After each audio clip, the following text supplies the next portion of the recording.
Assalamualaikum warahmatullahi wabarakatuh. Selamat sore untuk Anda semuanya pemirsa dimanapun Anda berada. Setiap hari Selasa kita berjumpa di Habarung Ineng bersama saya Agustiada. Dan kita juga nanti akan membahas dengan tema yang berbeda. Dan sore kali ini akan membahas tentang budaya membaca dan juga menulis. Sudah ada kedua narasumber kita di sore kali ini. Saya ingin menyapa terlebih dahulu untuk Ibu Dikemalawati selaku Kabid Bahasa dan Seni Dinas Budaya Pariwisata Aceh. Dinas Kebudayaan dan Pariwisata. Betul, Dinas Kebudayaan dan Pariwisata Aceh. Selamat sore, Assalamualaikum untuk Ibu atau Kak Nong nih saya panggilnya ya. Ya, Waalaikumsalam warahmatullahi wabarakatuh. Boleh Kak Nong, boleh. Biar lebih akrab jadinya. Boleh, jadi Boleh. lebih mudah.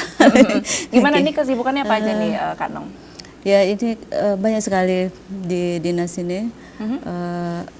Tahun 2018 ini kan kita sudah mencanangkan Pekan Kebudayaan Aceh ke-7. Dan itu kan program yang ditunggu-tunggu oleh masyarakat Aceh. Betul. 4 tahun sekali. 4 tahun sekali, betul. Nah, itu dan itu leading sektornya kan di Dinas Kebudayaan dan Pariwisata. Jadi kita mempersiapkan PKA, ada tari masal di sana, ada lomba-lomba seni, banyak sekali. Jadi kesibukannya di situ ditambah dengan program-program rutin yang ada di dinas. Gitu. Banyak sekali programnya. Okay. Ada program yang di kerjasama jadi event nasional juga di tangan kita. Ada festival Rapai Internasional itu. Jadi cukup banyak. Tapi mudah-mudahan sehat ya bisa kerja. Iya betul, dan juga fokus ya. Ya fokus harus. Mudah-mudahan juga bisa terlaksana dengan sesuai dengan harapannya juga. Ya, insya nah, Allah. ini kan kedepannya yang paling terdekat adalah event PKA. PKA tapi bulan 8, bukan bulan 2008, maaf.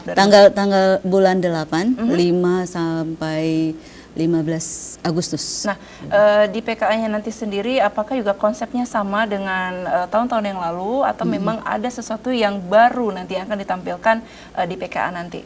Ya, kalau dulu itu semuanya untuk orang dewasa ya. Semua kegiatan, lomba apapun itu untuk orang dewasa. Tapi tahun ini dicoba ada satu agendanya itu namanya SUA, itu memang untuk pelajar anak-anak. Ditambah lagi satu lagi untuk penghargaan budaya, anugerah budaya. Kalau dulu itu kan hanya ada tajul alam, mekuta alam gitu ya, untuk orang dewasa. Dua-dua untuk orang dewasa, yang perempuan, yang laki-laki. Kalau yang perempuannya disebut tajul alam, yang lelakinya disebut mekuta alam, dan ada lagi yang sah alam. Dan kali ini ada lagi untuk anak-anak. Nah, anak-anak juga ikut dinilai, anak-anak Aceh yang berprestasi, yang berbudaya, yang bisa mengharumkan nama daerah, itu akan diberikan anugerah tahun ini. Jadi ada hal yang baru selain dari yang tadi SUA. Artinya Pekan Kebudayaan kalau dulu itu hanya melibatkan orang-orang yang dewasa, mungkin lebih banyak orang tua ya, adat katanya gitu lebih banyak. Tapi tahun ini ada anak-anak terlibat di dalamnya. Kalau talent itu biasanya memang ada ya. Tapi kali ini bukan itu saja, bahkan memberi penghargaan kepada anak-anak, Jadi laki-laki dan perempuan. Semacam pemberian hadiah ataupun piala mungkin seperti apa ini? Ada uang pembinaan juga, tapi yang jelas ada nominasinya juga ada. Ada. Itu yang paling utama ya. Tidak hanya plakat, tidak hanya piagam, tetapi bisa menjadi menjadi bagian. Apabila dia mengerjakan sesuatu, seninya itu bisa menjadi bantuan untuk diapresiasi juga ya. Baik, terima kasih banyak untuk Kak Nong ya. Kak Denong boleh, Kak Nong ya susah ya jadi. Saya lanjut ke Kak Cut Januarita selaku Dewan Pembina Forum Lingkar Pena Aceh dan juga anggota Forum Aceh Menulis ataupun FAME ya, FAME. Oke. Dan juga Kak Cut ini seorang guru biologi ya, di Man Model Banda Aceh. Jadi memang kalau untuk urusan menangani siswa-siswa kayaknya memang udah jagonya. Oke. Berhubung juga Kak Cut ini adalah seorang guru, jadi memang sangat dekat dengan yang namanya membaca dan juga menulis. Saya ingin tahu dulu nih sama Kak Cut sendiri, sebenarnya kalau untuk anak-anak usia sekolah menengah atas ya, bagaimana minat membaca mereka seperti apa sih Kak Cut, boleh share nggak? Kebetulan karena saya terlibat dalam dunia pendidikan, mungkin bisa langsung memantau ya kondisi para siswa. Kita harapkan kepada para siswa, terutama sekolah menengah atas, itu kan lebih meningkat ya membaca dan menulis. Tetapi ketika kita berada di dalam sebuah ruang lingkup, ternyata kegiatan untuk membaca dan menulis itu sebenarnya masih kurang. Ya. Berdasarkan dari penelitian juga ya, di Indonesia tingkat membaca orang Indonesia itu kan masih 0, seperti itu. Jadi itu secara umum, apalagi kan kita melihat dalam lingkup yang secara khusus. Makanya diharapkan sekali, sekarang kan sudah diterapkan sekolah literasi. 2 tahun yang lalu saya kebetulan ada ya sama Kak Non, kita ke sekolah SMA Fajar Harapan, ya benar. Di situ dicanangkan sekolah literasi, yang mana setiap kelas itu kebetulan dibuat harus ada rak buku, tempat membacanya itu. Semuanya perpustakaan ya. Tapi di kelas ada corner ya, ada sudutnya, sudut buku untuk ini gitu, benar. Dan setiap siswa itu kan berganti-ganti membawa bukunya gitu. Jadi kalau memang mau disumbangkan itu jauh lebih bagus buat perkembangan mereka.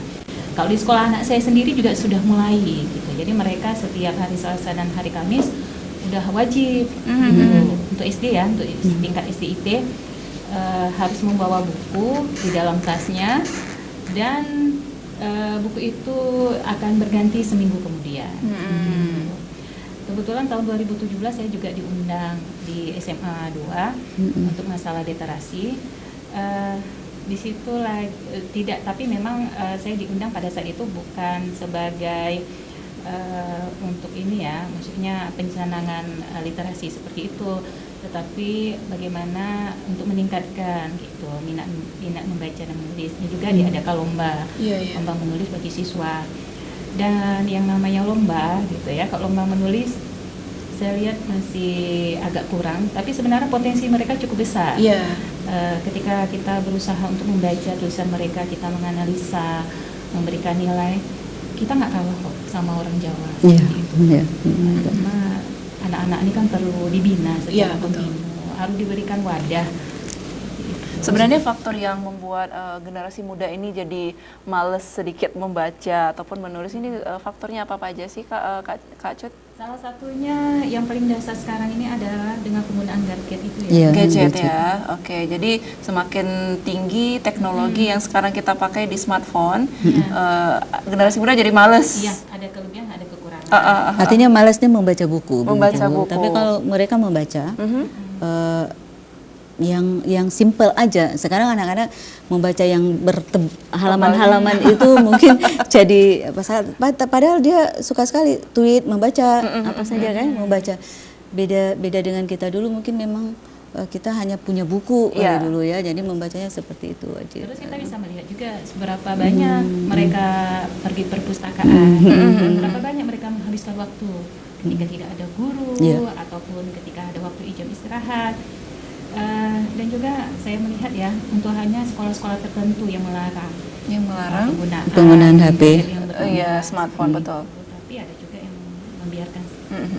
Kalau Kanung sendiri, kita melihat perbedaan dari siswa ataupun mahasiswa zaman dulu ketika mencari referensi, ini kan mulai dari buku-buku, dari laporan ataupun skripsi dari si alumni sendiri. Sekarang mahasiswa sekarang ataupun siswa sekarang disuruh buat laporan, paper segala macam, mereka cukup melihat Google gitu ya, Google.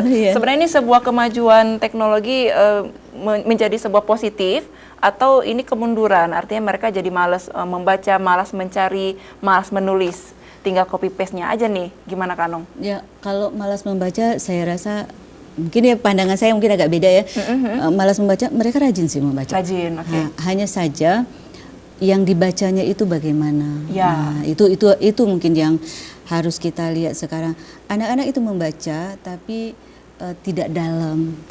Hanya misalnya Google itu kan sepintas ya. Kalau mereka mendownload buku mungkin jarang, mungkin hanya beberapa anak yang memang dasarnya memang suka membaca.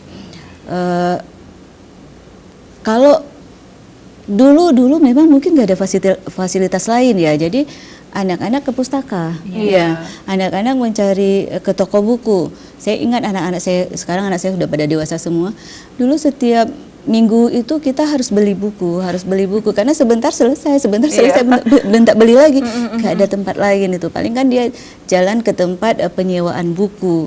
Nah sekarang kadang-kadang buku-buku tertentu yang baru belum ada di toko buku sudah ada di Internetnya di sendiri. internet. Jadi tinggal mereka membeli di internet. Jadi dunia sekarang itu memang membuat kita itu malas bergerak, tetapi informasi itu masuk ke dalam kita. Malas bergerak. Akibatnya apa? Saya merasa khawatir sekarang bukan masalah masalah anak-anak itu tidak membaca, tapi pengaruh handphone, smartphone yang ada di kita itu membuat anak-anak kekurangan vitamin D. Itu yang paling saya ragukan. Saya mengerikan itu. Ke depan mengerikan, generasi muda itu kekurangan vitamin D, rentan sekali dengan kanker. Karena juga kurang bergerak ya. Kurang bergerak, kurang kena matahari. Paling takut kena matahari karena panas terus masuk ruangan, buka lagi itu, jadi dia mendapatkan semua dapat dengan HP saja. Dengan semua. Yang penting ada internet. Ada internet, ada fasilitasnya ada juga. fasilitasnya. Baik pemirsa, kami akan segera kembali. Jangan kemana-mana, tetap di Haba Urang Ineng.